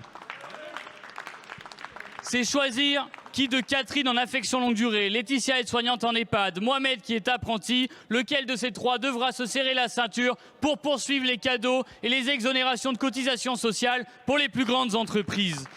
Ce n'est pas un compromis quand vous proposez d'enlever 6 milliards d'euros à notre système de santé qui est déjà à l'agonie. Ce n'est pas un compromis quand vous demandez à Lilia, qui travaille à Boisseuil, qui a 2 emplois, de choisir entre se chauffer ou manger. Ce n'est pas un compromis quand Mathieu à Ambazac a peur de sortir sa voiture parce que si elle tombe en panne, ça le met en difficulté financière. Ce n'est pas un compromis quand Nevine, qui a déjà aussi 2 travails, elle ne peut pas dépasser un repas par jour et va être taxée sur ses frais de santé. Ce n'est pas un compromis, c'est une véritable dégradation des conditions d'existence de nos compatriotes et ce texte doit être renvoyé là d'où il vient. Merci beaucoup, monsieur le député. La parole est à présent à madame Océane Godard pour le groupe socialiste. Madame la Présidente, Mesdames et Messieurs les ministres, mes chers collègues, alors nous avons passé de nombreuses heures, pour ne pas dire des dizaines d'heures en commission, puis dans l'hémicycle, jour et nuit, depuis des semaines, et nous avons modifié la copie budgétaire initiale du gouvernement. À force de dialogue, de débat, les socialistes ont participé, ont fait preuve de responsabilité, d'exigence et d'une conscience fine, je voudrais le dire, de ce que nous, les Françaises et les Français, avons besoin. De stabilité. On a besoin d'un budget. On a besoin d'écoute et d'apaisement. Alors nous n'avons pas le compromis honteux. Et je dirais même plus. Aujourd'hui, nous pouvons regarder calmement les Français et leur dire que 3,5 millions d'entre eux pourront partir 3 à 6 mois plus tôt en retraite, car nous avons suspendu un totem de la politique d'Emmanuel Macron, la réforme des retraites. Nous pourrons leur dire que l'on protège leur pension de retraite, évitant une perte de pouvoir d'achat pour les 17 millions de retraités. Pour les retraités dont la pension moyenne s'élève à 1 500 € net par mois, cela aurait représenté une perte de 257 € par an. Leur dire également que l'année blanche a été supprimée. Concrètement, pour les allocataires du RSA, à 646 € par mois, cela représente un gain de 81 € en 2026. Leur dire également qu'il y aura 1 milliard d'euros supplémentaires supplémentaires pour l'hôpital public. Leur dire que la CSG sur le patrimoine des plus aisés va augmenter de 1,4 point, permettant un rendement de près de 3 milliards d'euros sans impacter les petits épargnants. Leur dire que l'on ne réduira pas les aides à l'emploi ni à l'apprentissage au territoire d'outre-mer. Je parle de la LODEOM. Leur dire que les franchises médicales ne doubleront pas. Leur dire que les salariés continueront de bénéficier des chèques vacances et des tickets restaurants et bien d'autres avancées protégeant les Français, ne faisant pas reposer la réduction de la dette sur les épaules des plus vulnérables. Alors oui, c'est imparfait, c'est pas le grand soir, et c'est bien le sens du compromis. Alors vous allez leur dire quoi quand vous allez voter pour cette motion de rejet? Comment est-ce que vous allez expliquer aux Français? Parce que la conséquence quand même de votre vote, ça va être de rejeter tous ces acquis que je viens de lister et que votre intransigeance mènera au rejet du budget, assurant les moyens. Merci beaucoup. La parole est à présent à Madame Sylvie Bonnet pour le groupe Droite républicaine. Merci Madame la Présidente. Alors que la Cour des comptes a encore alerté le mois dernier sur l'accumulation des déficits de l'Assemblée nationale, le travail des parlementaires est précisément de répondre à l'urgence budgétaire par des choix clairs et courageux. Le déficit passerait de 17 à 30 milliards sans PLFSS en 2026, faut-il le rappeler. Face à ce mur du déficit, que propose la France insoumise? Une énième motion de rejet qui empêcherait tout examen du PLFSS dans l'hémicycle.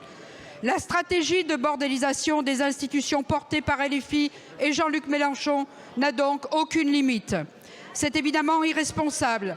C'est notre travail en tant que parlementaires de discuter et trouver un compromis.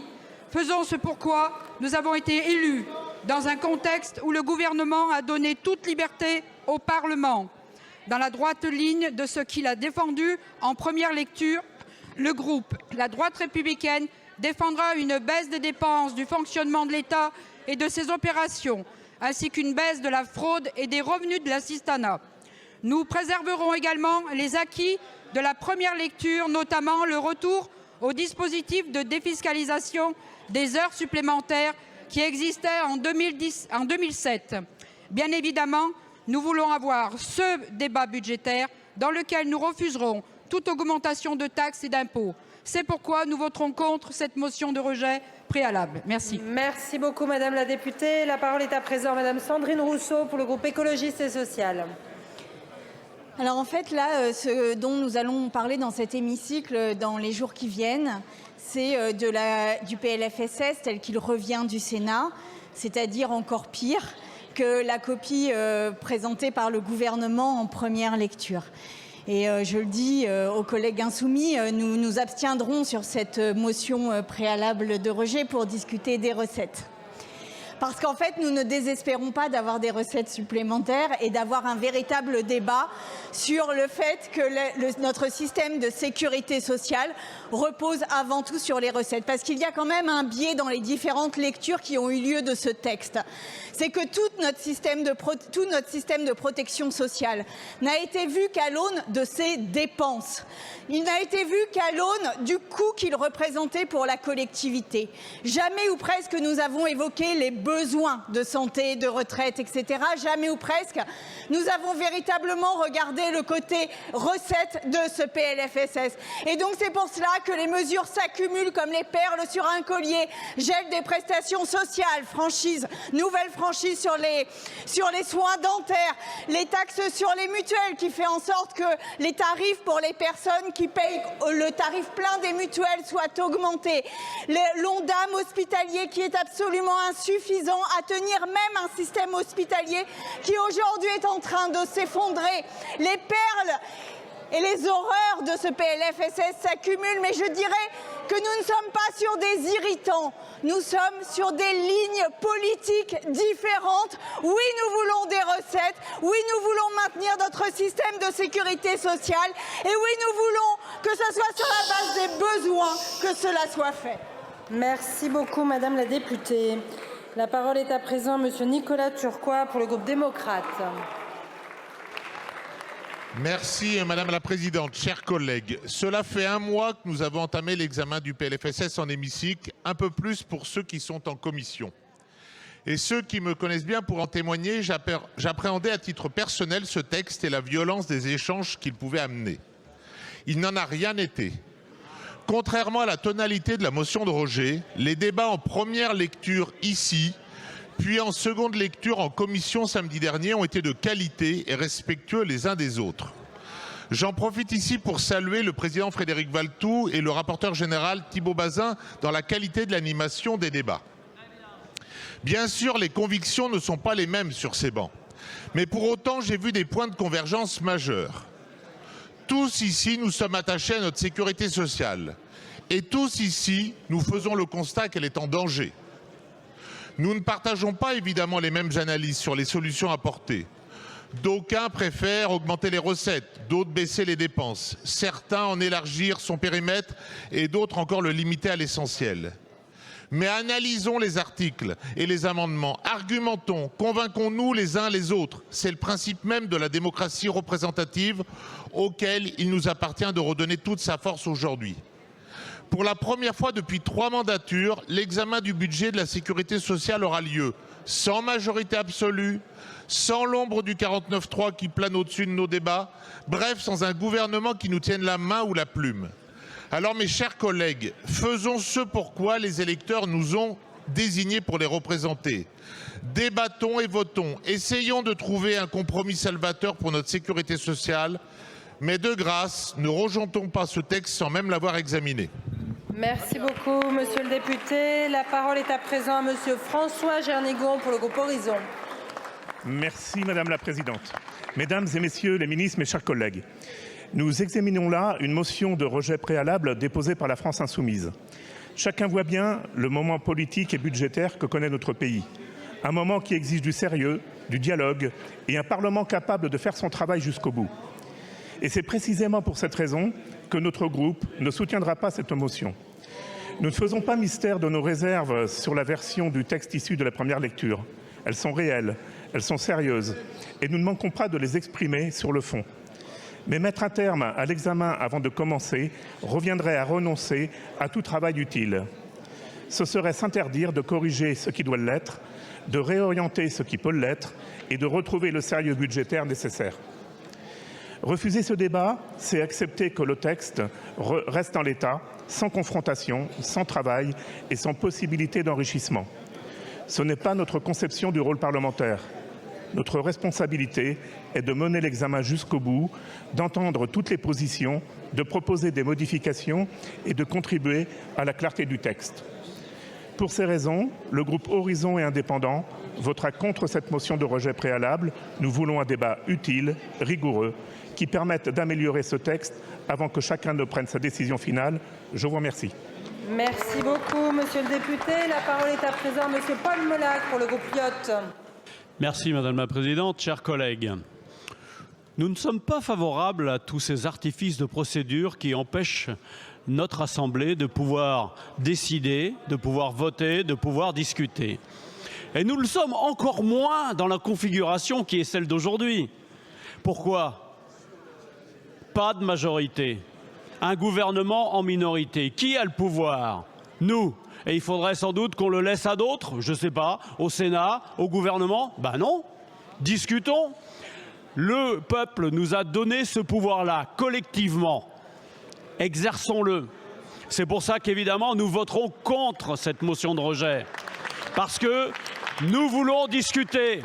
Nous voulons discuter des retraites, de l'indexation, de la suspension, de l'augmentation de l'Ondam. Nous voulons discuter de la taxe sur les mutuelles. Oui, nous le voulons. Et j'espère que nous trouverons effectivement un compromis. Et un compromis, ça vaut toujours mieux qu'une bonne querelle.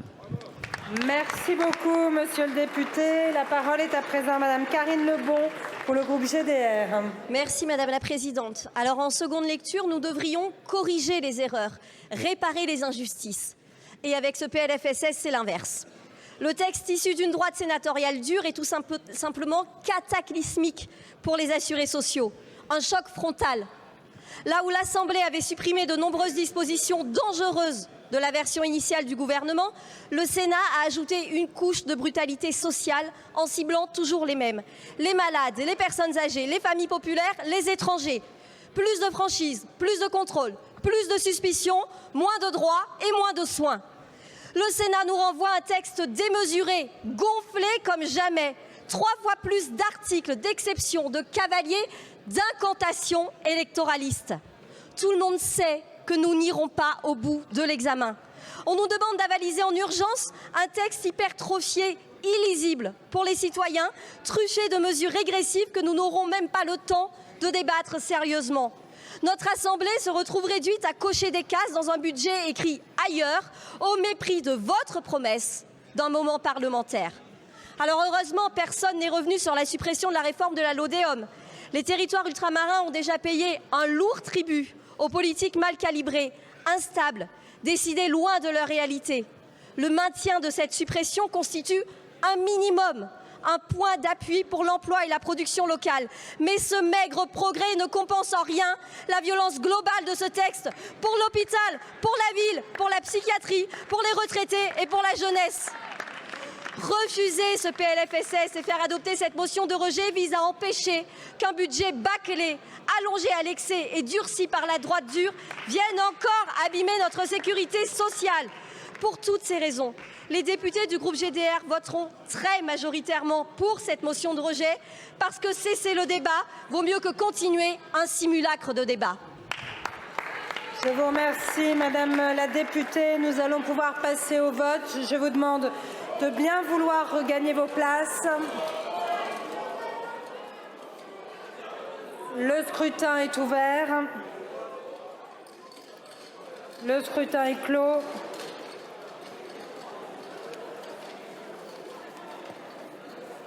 Votants 373, exprimés 367, majorité 184, pour 56, contre 311. L'Assemblée nationale n'a pas adopté. Nous allons maintenant aborder la discussion générale. Je vais vous laisser quitter l'hémicycle avant de donner la parole à Monsieur Éric Michaud pour l'Union des droites pour la République pour une durée de 5 minutes.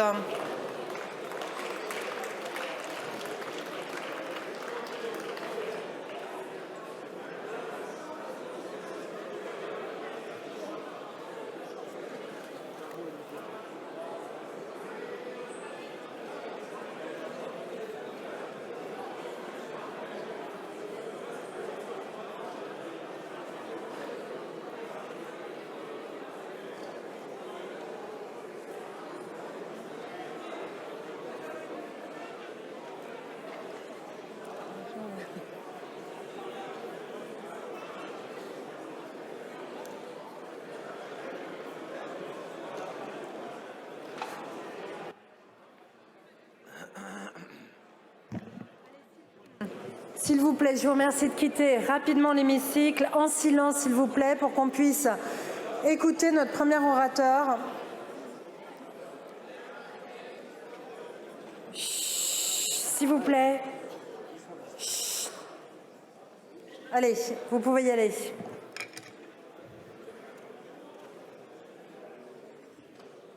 Merci, Madame la Présidente.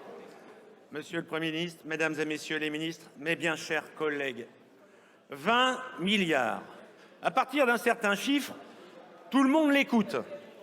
Je répète donc, le déficit de la sécurité sociale pour 2026 sera au moins de 20 milliards d'euros supplémentaires.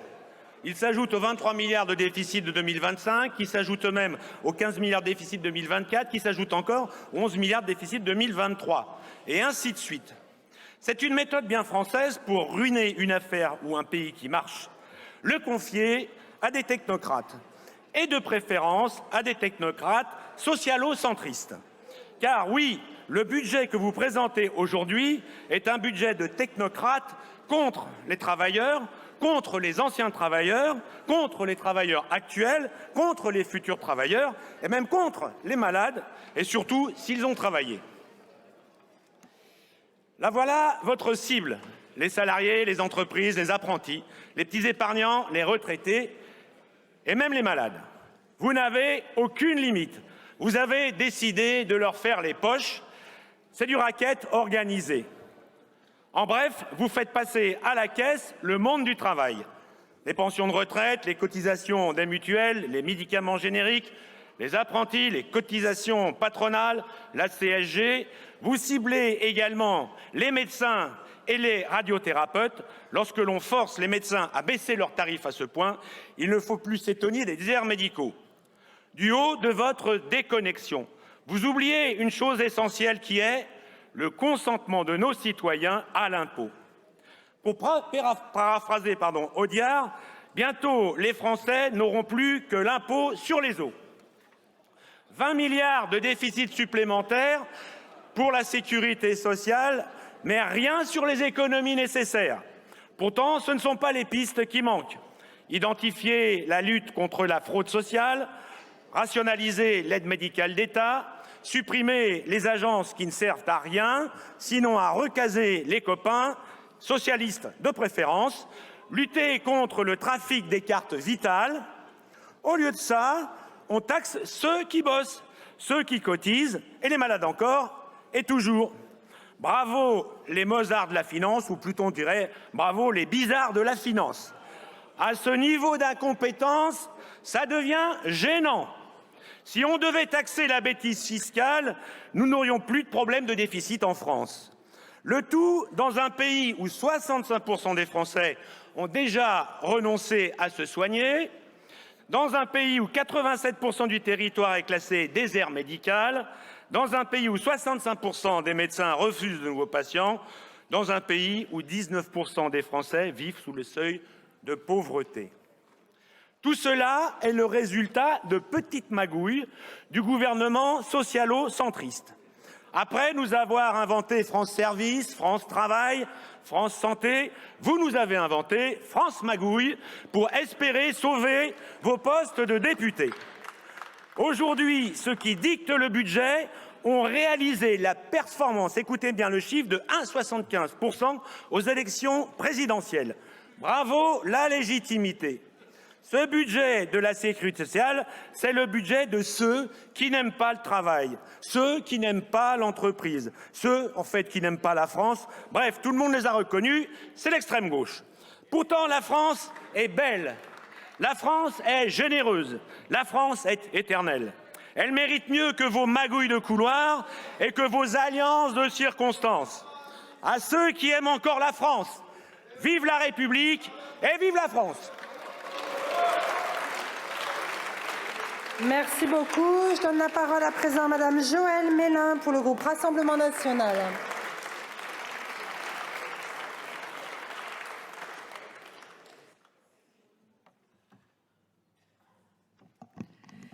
Merci Madame la Présidente, Monsieur le Premier ministre, Mesdames et Messieurs les ministres, chers collègues. L'élaboration du PLFSS 2026 et celui du PLF encore plus a montré à quel point nous sommes au bout du système de construction de nos textes législatifs français. Il faut un compromis à tout prix, ne cesse de clamer, vous, Monsieur le ministre, Premier ministre, et vous, Mesdames et Messieurs les ministres. Et les députés, les sénateurs, vous devez prendre vos responsabilités. Vous avez la main, nous n'avons aucune responsabilité dans ce fiasco. Pourtant, c'est bien vos gouvernements, Hollande, Macron successifs, qui avaient depuis 13 ans laissé filer la dette et n'avaient pas réagi quand nous dépensons tous les ans 13 milliards de plus que ce que nous engrangeons. Cette moyenne est bien connue et nous amène toujours à déplacer les plafonds d'emprunt. Cette année, c'est celui de l'ACOSS, plus 70 milliards depuis 2013, dont 20 depuis l'année dernière. La CADES, bien évidemment, ne sera pas close en 2033, puisque nous l'avons encore cherché cette année, et cela à des taux de plus en plus élevés. L'article liminaire devient donc pathétique, tant il ne rassure plus personne. Il suffit de regarder les agences de notation. Vos tableaux d'équilibre passés et à venir doivent subir des deltas de rattrapage importants, signant l'incapacité à contrôler non une dette, mais un surendettement auquel personne ne peut vraiment s'attaquer. Vous ne cessez de couvrir des déficits multiples par des transferts qui, entre autres, ont déjà engouffré en 2 ans les réserves disponibles de certains régimes spéciaux de retraite. Concernant les recettes, vous restez aveugle à la réalité. Comme l'impôt tue l'impôt, vos taxes et prélèvements finissent par saper les richesses productives, soit celles de demain, comme celles des jeunes entreprises innovantes qui vont mourir dans l'œuf ou se jeter dans les bras des étrangers si elles ne sont pas aidées dès les premières années, ou celle du soutien fort à l'apprentissage que l'on a pourtant délégué au privé par incurie de notre enseignement professionnel. Cela ne vous gêne pas de diminuer les petits avantages du quotidien, compléments de revenus comme les chèques vacances ou cadeaux, de prendre le risque de voir flamber durablement le montant des assurances complémentaires ou de puiser dans les PER et les PEP. Le pire, c'est que certaines dispositions rejetées à l'Assemblée sont revenues partiellement par le Sénat, qui cette année a joué à 180 degrés par rapport à ses positions de 2025. Vous êtes par ailleurs trop content que la gauche demande de manière compulsive de taxer toujours plus, ce qui doit ressembler à un petit brin de laine sur un mouton. Quant à vos économies sur les dépenses, majoritairement ciblées sur la santé, elles sont aussi pathétiques. Vous mettez en grande fragilité des plateaux techniques lourds, des radiologues, des radiothérapeutes, des vasculaires ou des officines pharmaceutiques, et cela pour quelques centaines de millions. Rapporté aux 666 milliards de la sécurité sociale, c'est bien que nous sommes au bout du bout. Et il est clair que si l'Assemblée rétablit son vote de refus des mauvaises économies, vous avez déjà préparé vos décrets de rétablissement, comme sur les remises pharmaceutiques ou le doublement des franchises. Concernant les retraites, vous taxez du coût de l'inflation tous les retraités de France, dont la grande majorité se trouve au seuil de pauvreté importante, soit 60% du salaire médian, comme si vous preniez le droit de les rendre encore plus pauvres. Quant aux familles, la restriction du soutien de l'État à leur égard est à l'origine évidente de la baisse des naissances. Le coût d'un enfant s'amortit dans un budget actuel de classe moyenne. Celui de 2 enfants nécessite des sacrifices et celui de 3 n'est même plus envisagé, malgré le désir de naissance. Est-il normal que notre pays soit amené à distribuer 150 milliards d'aides et de prestations non contributives pour un ou plusieurs membres de chaque famille, en tout cas les plus précaires? Le destin de nos retraites par répartition, lui aussi, est scellé. Votre responsabilité est donc totale à court, moyen ou long terme. Pourtant, vous avez des marges de manœuvre dans une gestion beaucoup plus efficace des comptes, à commencer par la mise en place de logiciels fiables et congruents entre eux, des règles comptables communes à toutes les branches, et cela devient une évidence, la lutte contre les fraudes de toutes sortes et la lutte contre l'immigration. In fine, vos projections pour les années à venir sont entachées d'incertitudes graves, puisque par ailleurs, vous ne maîtrisez même plus les leviers économiques nationaux. Flambée de la dette de l'État, chute vertigineuse du commerce extérieur, perte de souveraineté alimentaire, fragilité diplomatique, etc., etc. Merci donc à tous pour vos leçons de droit fiscal ou d'économie budgétaire. Mais non merci. Nous préférons écouter les Français et trouver des solutions de bon sens et surtout efficaces plutôt que de suivre vos propositions. Je vous remercie. Merci beaucoup, Madame la députée. La parole est à présent à Madame Annie Vidal pour le groupe Ensemble pour la République.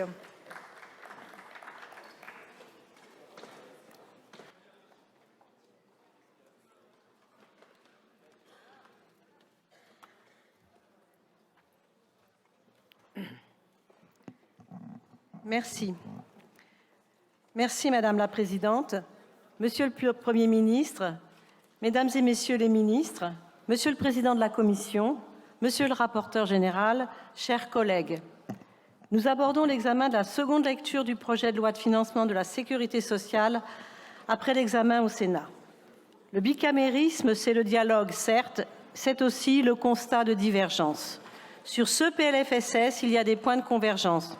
En premier lieu, sur la réintroduction des articles obligatoires. En effet, supprimer ces articles, c'est méconnaître l'article 34 de la Constitution qui prévoit que les lois de financement de la sécurité sociale déterminent les conditions générales de son équilibre financier et en fixent les objectifs de dépenses. Je pense également aux avancées en faveur de l'égalité entre les femmes et les hommes à la retraite ou encore à la nécessité de ne pas modifier la prestation de compensation du handicap ou l'allocation de solidarité aux personnes âgées en cas d'indemnisation. Mais il y a des points de désaccord majeurs, notamment la suspension de la réforme des retraites, le gel des pensions de retraite et des prestations, la fiscalité comportementale, le soutien à la politique d'apprentissage que nous avons mis en place en 2018 et différentes taxations issues de nos débats en première lecture. Je ne fais pas la liste complète. Tout cela a conduit à une commission mixte paritaire non conclusive, comme souvent d'ailleurs sur les textes budgétaires. Je souhaite également exprimer un regret En première lecture, le débat a été empêché suite à la suppression d'articles pourtant essentiels. Je pense notamment à celui sur le gel des pensions de retraite et j'espère que cette nouvelle lecture nous offrira la possibilité de débattre de tous les articles. Chers collègues, je veux le dire ici solennellement, nous portons une lourde responsabilité aujourd'hui et dans les jours à venir. Serons-nous collectivement capables de doter la sécurité sociale d'un budget? Vous le savez toutes et tous, il n'y a pas de loi spéciale pour la sécurité sociale. Ne pas voter ce PLFSS, ce sont des moyens supplémentaires pour nos hôpitaux, pour les structures du médico-social, pour la politique vaccinale, entre autres, qui ne seront pas mobilisés. Ne pas voter ce PLFSS, c'est priver les Français d'avancées pour mieux lutter contre les déserts médicaux, pour mieux reconnaître les maladies professionnelles, pour mieux recouvrir les pensions alimentaires, pour mieux accompagner les parents avec le congé de naissance et pour mieux protéger les femmes. Ne pas voter ce PLFSS, ce n'est pas d'augmentation de l'ONDAM. Ne pas voter ce PLFSS, c'est un déficit encore plus grand. L'absence de PLFSS affaiblirait durablement notre système de protection sociale. Il nous appartient donc de proposer au vote, à l'issue de nos débats, un budget de compromis. Nous resterons attentifs aux impacts sur le travail, sur l'emploi et donc à l'équilibre des cotisations qui financent pour partie la sécurité sociale. Nous pensons également, et c'est partagé par plusieurs groupes au sein du bloc central, que nous pouvons soigner aussi bien en dépensant mieux grâce à des mesures de pertinence qui ne dégradent pas la qualité de la prise en charge des patients à laquelle nous sommes tous ici très attachés. Enfin, permettez-moi de faire un focus sur le réseau France Santé qui viendra utilement soutenir les professionnels de santé dans l'amélioration de l'accès aux soins et particulièrement dans les zones rurales et permettra aux patients d'avoir une meilleure visibilité de l'offre de soins à proximité de leur lieu de résidence. Et cela, dois-je le rappeler, dans un contexte budgétaire particulièrement contraint, puisque depuis l'après-crise sanitaire, nous constituons d'année en année une dette sociale qui pèsera mécaniquement sur les générations futures. Nous portons une ligne de responsabilité, une ligne de justice et une ligne de compromis. Et je suis convaincue qu'il y a dans cet hémicycle beaucoup de députés, voire une majorité, qui souhaitent qu'un budget puisse être voté. Ce ne sera pas le budget du gouvernement, ni celui de la droite, ni celui de la gauche, ni celui du centre. Ce sera le budget établi par les parlementaires au prix de certains renoncements pour les Françaises et les Français, parce que nous leur devons. Chers collègues, au-delà de ce budget, une réflexion profonde sur le financement de la protection sociale s'impose pour que dans 80 ans, la sécurité sociale soit toujours aussi universelle, solidaire et protectrice comme nous l'aimons. Merci beaucoup, Madame la députée. La parole est à présent à Madame Ségolène Amiot pour le groupe La France Insoumise.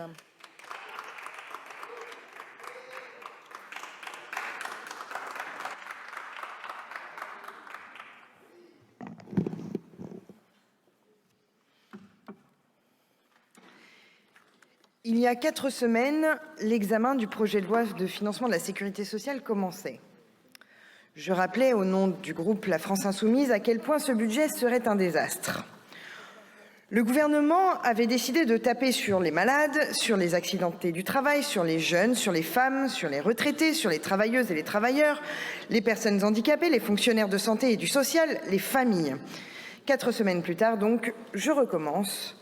Le gouvernement a décidé donc de taper 68 millions de personnes, sauf évidemment les 500 premières familles, les 500 premières fortunes de France, avec la complicité évidemment de la majorité LR du Sénat. Nous ne devons pas voter ce budget qui affecte les personnes en affection longue durée. Plus généralement, il frappera toutes les personnes qui tomberont malades en 2025 et en portant le reste à charge des franchises jusqu'à 350 € par an.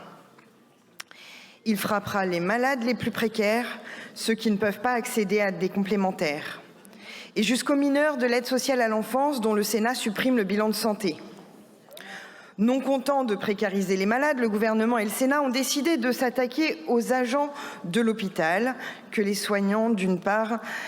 Non content de précariser les malades, le gouvernement et le Sénat ont décidé de s'attaquer aux agents de l'hôpital qui les soignent. D'une part, en reportant l'ouverture d'une complémentaire santé pour le personnel soignant et d'autre part, en imposant la pire cure d'économie que l'hôpital ait connue depuis 2010.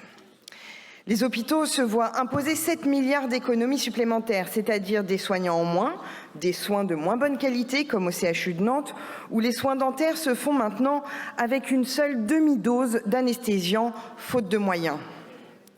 Voter ce budget, c'est donc porter le coup de grâce à l'hôpital et à celles et ceux qui le font tenir. Les travailleuses et les travailleurs vont devoir faire plus d'efforts que les entreprises pour augmenter les recettes. D'ailleurs, le Sénat a voulu allonger le temps de travail annuel de 12 heures, bien entendu sans majoration. Chasser la suppression des 2 jours fériés, elle revient par la fenêtre sénatoriale. Elle a bon dos votre valeur travail lorsqu'il s'agit en réalité d'une exploitation. Taper sur les familles, les retraités, les privés d'emploi, voilà l'objectif que vous ne pouvez plus cacher. Vous allez geler les aides sociales. Dans le fantasme de M. Farandou, les foyers qui vivent des minima sociaux vivraient mieux que les foyers qui travaillent. Remercions à nouveau l'Institut du doigt mouillé pour la précision de cette affirmation mensongère. La réalité, c'est que les aides sociales permettent à peine de vivre. Et votre aveu, surtout, c'est que les travailleuses et les travailleurs sont très mal payés. Alors augmentons-les, imposons l'égalité salariale entre les femmes et les hommes, et ça financera la Sécu. Et vous allez geler les pensions de retraite aussi, grâce à la mascarade du décalage de la réforme des retraites, que le Sénat d'ailleurs a rejeté. Le PS est prêt à toutes les compromissions pour garder cette mesurette qui sera payée, soyez-en certains, par toutes et tous les retraités actuels et futurs. Pire, ce décalage acterait finalement la validation de l'Assemblée nationale de la retraite à 64 ans. Ce n'est pas le mandat qui nous a été confié par les Françaises et les Français. Pendant ce temps, les grandes entreprises sont chouchoutées. Le Sénat a supprimé les cotisations sociales sur les revenus de ceux qui ne produisent rien, les actionnaires. Il a aussi créé de nouvelles exonérations sociales pour les armateurs, par exemple. Les amis de M. Retailleau, comme M. Saadé et compagnie, doivent s'en frotter les mains. Il a enfin créé des exonérations pour la SNCF, la RATP et les industries électriques et gazières pour compenser leurs ouvertures à la concurrence. Tout ça pour limiter finalement la casse de leur seule loi, la loi du marché. En tout, ce sont bien 88 milliards d'exonérations prévues dans ce budget, dont au moins 5 milliards non compensés qui devront donc immédiatement alourdir la dette. Ce qu'il faudrait pour redresser notre système de solidarité, c'est partir des besoins.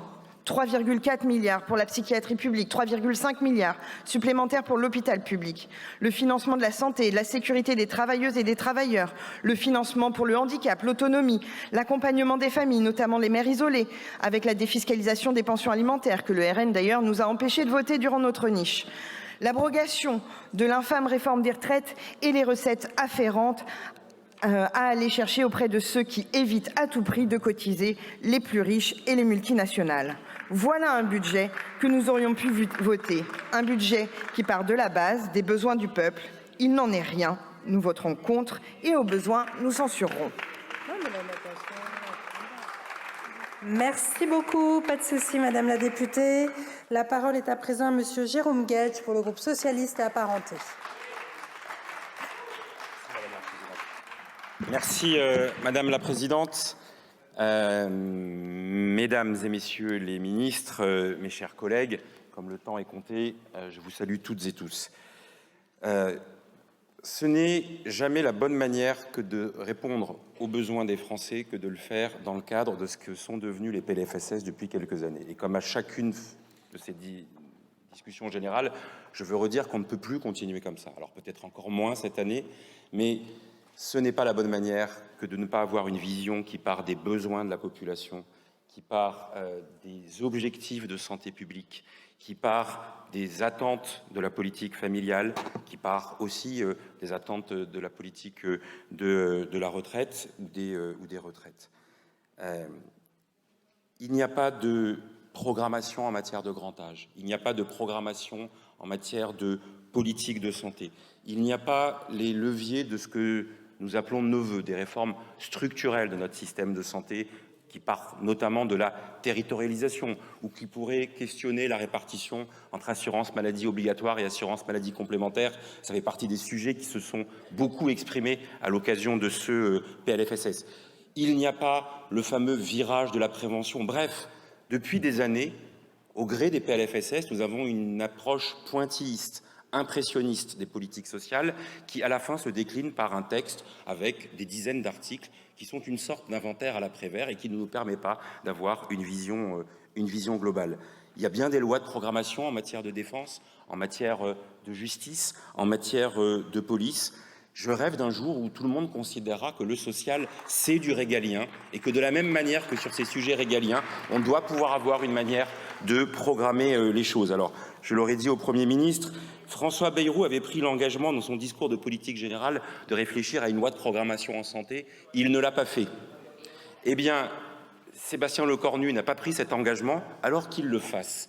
Et si l'année prochaine peut être utile à préparer le grand rendez-vous de 2027, c'est qu'on puisse réfléchir sur AMO, AMC, c'est qu'on puisse réfléchir sur une loi de programmation en santé, c'est qu'on puisse réfléchir sur une loi de programmation en matière de grand âge. J'ai pris 2 minutes de mon temps pour lever la tête du guidon, mais évidemment, l'actualité, ce PLFSS nous amène à chercher le chemin pour atterrir. Le Sénat a décidé de se dépouiller de ses prérogatives de construction du compromis avec nous. C'est son choix. Et donc, il nous revient, dans cette enceinte, à le construire à l'occasion de cette deuxième lecture, autour de quelques principes que nous connaissons. Oui, nous souhaitons réduire le déficit de la sécurité sociale. Et oui, nous agréons à la borne que vous nous avez indiquée, Madame la Ministre, et qui nous paraît pertinente, autour de 20 milliards d'euros. C'est le cadre dans lequel nous devons évoluer. Et nous avons la conviction que, dans la palette des outils, la question des recettes ne peut pas être balayée du revers de la main. Et donc, nous accueillons avec intérêt des choses qui ont émergé de la discussion et qui parfois sont passées un peu sous les radars. Dire que, possiblement, à l'issue de ce PLFSS, comme le demandent nos amis verts notamment et tant d'autres, la compensation intégrale des exonérations, des exonérations qui ne l'étaient pas jusqu'à présent, et Thibault Bazin a mené le combat sur les 2,5 milliards d'euros s'agissant des heures supplémentaires, c'est un élément qui nous paraît extrêmement important et que je nous invite collectivement à plus et mieux valoriser. Poursuivre la baisse des exonérations de cotisations sociales qui a été amorcée l'année dernière, c'est quelque chose, Madame la Ministre, qui va dans la bonne direction et que peut-être nous pourrions amplifier. Travailler sur les compléments de salaire, et vous l'avez mentionné dans votre propos, nous considérons que ça va dans la bonne direction et que j'espère que tout le monde aura l'intelligence de comprendre, ou la sagesse plutôt de comprendre que c'est absolument indispensable. Et nous avons ouvert le chantier de l'élargissement de la CSG sur les revenus du capital, pas par dogmatisme, mais parce que nous pensons que c'est une juste contribution qui peut être apportée. Il y a des avancées dans ce texte. En tous les cas, nous souhaitons qu'il puisse y en avoir. La principale d'entre elles, nous concernant, est évidemment la suspension de la réforme des retraites, mais je pourrais vous parler aussi des mesures sur les femmes, sur le congé de naissance, les moyens supplémentaires que nous avons pu obtenir pour l'hôpital. Nous avons, et nous souhaitons, à l'occasion de cette deuxième lecture, continuer à écarter les mesures qui nous posent problème. Vous les connaissez, de l'année blanche à la création de nouvelles franchises, de la LODM aux apprentis, en passant par le gel du barème de la CSG. Nous revendiquons le fait de pouvoir faire des économies aussi et de lutter contre la fraude. Mais dans les 10 secondes qui me restent, j'ai évidemment les 2 ou 3 questions qui sont celles du dernier kilomètre, pour que nous puissions construire le compromis que nous appelons de notre vœu et qui renvoie aux prérogatives de l'exécutif. Le doublement des franchises, c'est par décret. Nous avons besoin de savoir, au moment de débuter ces débats, quel sera le sort de cette mesure de doublement de franchise qui a beaucoup d'objections. Et les allègements généraux, c'est aussi par décret. Nous avons besoin de savoir s'il y a une marge de manœuvre sur ce terrain-là. Je vous remercie. Merci beaucoup, monsieur le député. La séance est levée. Prochaine séance à 21h30. Merci à tous.